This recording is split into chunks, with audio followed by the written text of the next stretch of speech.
My name is Stephanie Eley. I'm an artist based out of Atlanta, Georgia, and I'm working to receive my Master's of Fine Arts in Photography at SCAD Atlanta. The work that I'm creating is targeted towards the visually impaired. When we go into a gallery, we normally see work that is hung behind glass, separating the viewer from the actual artwork. Because of this, that community is already immediately removed from the gallery experience.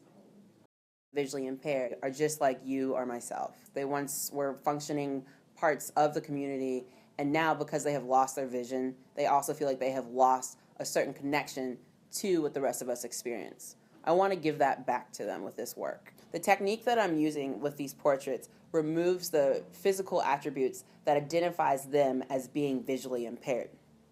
On top of these portraits, I've overlaid Braille, and in that language is their own description of how they see themselves. I enjoy creating this work because the community that I have become involved with at the Center for the Visually Impaired has opened my mind and my experience around this whole idea of losing vision. I've always paid attention to my vision decreasing.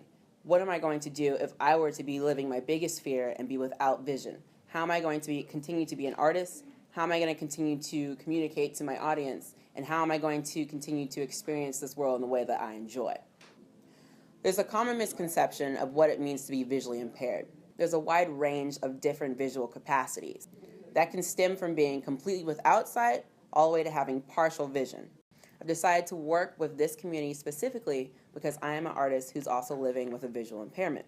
Even though the work that I'm creating is targeted towards a visually impaired community, the sighted can also come and experience and appreciate what I'm doing because it offers them a way to get to know and to get to understand those who are going through something that maybe your mother or your sister have experienced. This work is bringing those two communities together in one space to experience art.